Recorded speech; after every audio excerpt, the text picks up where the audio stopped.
கர்த்தருக்கு ஸ்தோத்திரம். நம்முடைய கர்த்தரும் இரட்சகருமாகிய இயேசு கிறிஸ்துவின் நாமத்தில் உங்களை அன்போடு கூட வாழ்த்துகிறேன்.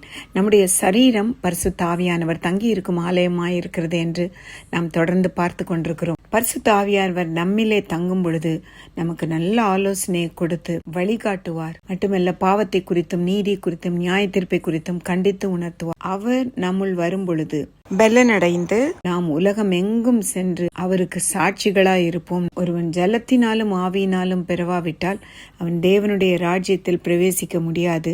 ஆவியினால் பிறப்பது ஆவியாய் இருக்கும். யோவான் 3:5-6 சொல்லுகிறது. ஆவிக்குரிய கனிகள் நம்மிலே காணப்படும். கலாத்தியர் 5:22-23 பரிசுத்த ஆவியானவர் நம்முள்ள இருக்கும் பொழுது மற்றவர்களை காட்டிலும் நாம் வித்தியாசமாக இருப்போம். அநேக காரியங்களை குறித்து நமக்கு சொல்லிக் கொடுப்பார். எப்படி நம் மற்றவர்களோடு பேச வேண்டும், மற்றவர்களுக்கு எப்படி பதில் சொல்லணும் அப்படின்னு கர்த்தர் நமக்கு அழகாய் போதிப்பார். மற்றவங்களுக்கு எப்படி பதில் சொல்லணும் அப்படின்னு பவுல் கொலோசையர் 4:6 சொல்றாரு. உங்களுடைய வசனம், உங்களுடைய வார்த்தை கிருபை பொருந்தினதாயும் உப்பால் சாரம் ஏறினதாயும் இருக்க வேண்டும் என்று. ஆமென். நம்ம எப்படி மற்றவங்களுக்கு பதில் சொல்லணும்னா, மெதுவாக நம்முடைய பிரதியுத்தரம் காணப்பட வேண்டும். என மெதுவான பிரதியுத்தரம் உக்கிரத்தை மாற்றும், கடும் சொற்களோ கோபத்தை எழுப்பும். நீதிமொழிகள் 15:1 சொல்லுகிறது. நம்முடைய வாயில் கெட்ட வார்த்தை ஒன்றும் புறப்பட வேண்டாம், நல்ல வார்த்தை உண்டானால் அதையே பேசுங்கள் அப்படின்னு சொல்றார். எபேசியர் 4:29 அன்பானவர்களே,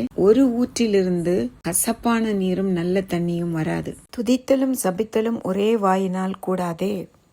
நாவை அடக்காமல் நாம் தேவ பக்தி உள்ளவர்கள் என்று எண்ணினால் நம்முடைய தேவ பக்தி வீணா இருக்கும் என்று வேதம் சொல்லுகிறது. யாக்கோபு 1:26 தன் நாவை அடக்காமல் தன் இருதயத்தை வஞ்சித்து தன்னை தேவ பக்தி உள்ளவன் என்று எண்ணினால் அவனுடைய தேவ பக்தி வீணா இருக்கும் என்று சொல்லுகிறது. நாம் தினமும் ஞாயிறு தோறும் திருவசனத்தை நாம் கேட்கிறோம். அதன்படி நாம் செய்யவும் வேண்டும். யாக்கோபு 1:22 சொல்லுகிறது. திருவசனத்தை கேட்கிறவர்களாய் மாத்திரமல்ல, அதன்படி செய்கிறவர்களாயும் இருங்கள். அல்லேலுயா. நம்முடைய மாறுத்திரம் மெதுவாக இருக்க வேண்டும். கெட்ட வார்த்தை நம்முடைய வாயிலிருந்து புறப்படக்கூடாது. நல்ல வார்த்தை உண்டானால் அதை கேட்கிறவர்களுக்கு பிரயோஜனம் உண்டாக நாம் பேச வேண்டும். நாம் நம்மளை நாமே வஞ்சிக்க கூடாது. திருவசனத்தை கேட்டு அதன்படி நாம் செய்யணும்.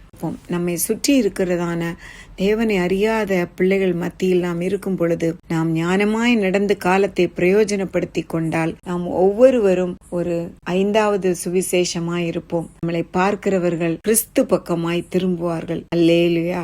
ஆமென்.